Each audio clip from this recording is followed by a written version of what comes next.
It's time to Skype over to the United States of America. There waiting for us is dog training expert Jeff Morgan. He's the author of Happy Dog 101, 101 tips for raising dogs. How you doing, Jeff? I'm good, Richard. How you doing? Yeah, fine. I hear you got a new website as well. I do. It's a great website. It's brand new, nice and fresh. It's called, the website is www.jeffmorgannow.com. Okay, and you've got all on that website. It's all about dogs, obviously, yeah? Yeah, it's about dogs and my services and what I've done and what I do. Okay. What subject are we going to be talking about today? Today I want to talk about leading by example. Okay, all right. So you mean we, as the owners of dogs, give the example and the dogs should just follow it? Basically, yes. We all, if you have children or if you have a dog, you understand obviously that the dog is its own individual identity, and they do have their own personality and temperament. So they're not always 100% of the time going to obey you, but it is a goal to get some pretty good obedience. But there are a lot of reasons why people bring a dog into their home, and dogs give us an incredible opportunity to learn about ourselves. It's a great thing to witness. If you're a sad person, or if you're lonely, or you're lacking love in any kind of way, and you assume responsibility over a dog at that time period, most likely that dog will basically take over and exhibit behaviors that are really difficult to control. So tell me something, Jeff. I mean, there's a famous saying that a dog grows to look like the owner. So you're saying the dog also acts like the owner? That's a great point. It's a great point. Well, dogs are it's like they're little wee-minded species. They come into our homes and they say, what are we doing? Not what am I doing here? It's what are we doing? So the dog often imitates and mimics its owner's behavior. So, people call me all the time with all kinds of behavior problems, like my dog jumps up on me and my guests. My dog bites people that come into the front door. And it's not that you bite people when they come into the front door, but sometimes, the owner has a certain way of communicating with people that their dog imitates in its own way. Wow. So dogs, a dog might do its business on your pillow, whatever the case is. And when I talk to these people, they all say that they've spoiled the dog and that the dog makes them feel better in some certain way.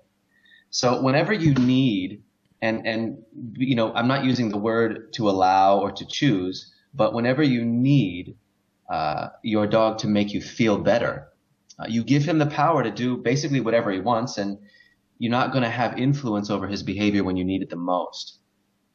Okay. So leading by example is really important in every aspect of life. If you show signs of confidence and you learn to give good direction and you don't use your dog as an emotional crutch, your communication will be different and it will be more powerful.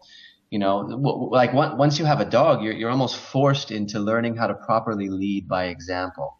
But most people don't have the skills. They don't have the skills or experience. They may have taken direction their whole life and never actually given direction. So they don't have the experience. So they'll call me so I can show them how to basically take the lead. Give us a couple of tips of how you can take lead, or examples how you can. Yeah, take well, that's it's a good point. The dogs need exercise and they need guidance and they need to be loved and taken care of. So they'll forever be dependent upon us to provide them with those things. So if you don't exercise, for example, you might have to learn to begin exercising, take long walks, jog, ride a bike, do something that you can include your dog in and provide that basic need for your pet. So the dog doesn't basically provide its own stimulus, meaning the dog runs around the yard, in circles, sprinting around and around by itself. You actually take over and provide the dog with an exercise activity. I always say if I didn't have dogs, then I wouldn't take walks. And that's right. It's absolutely true. I'm sure I wouldn't take walks, but I really enjoy doing my morning and evening walks with the dogs. Yeah, it's a wonderful experience, and it's also one to share because we like to share things with people that we love. We also like to share things with our dogs. Another example, if you're not good at giving instruction or following through with your goals, I mean, these are life lessons here. It's not just about training a dog. I mean, I've always say it's dog raising and not training. But if you're not good at giving instructions, if you're not good at following through with goals, you're going to have to learn how to do these things because as soon as your dog says, for instance, your dog, is attacking guests at the front door, and you want to learn how to influence its behavior, and your goal is to have it be calm and waiting until you invite it into your space to greet your guests, you're going to have to figure out how to be decisive, how to make those decisions and influence your dog's behavior so you can create the response that you want. Now, it's not as easy as that because it actually takes a professional to show you how to influence your specific dog, because it's not necessarily dogs in general, it's your specific dogs.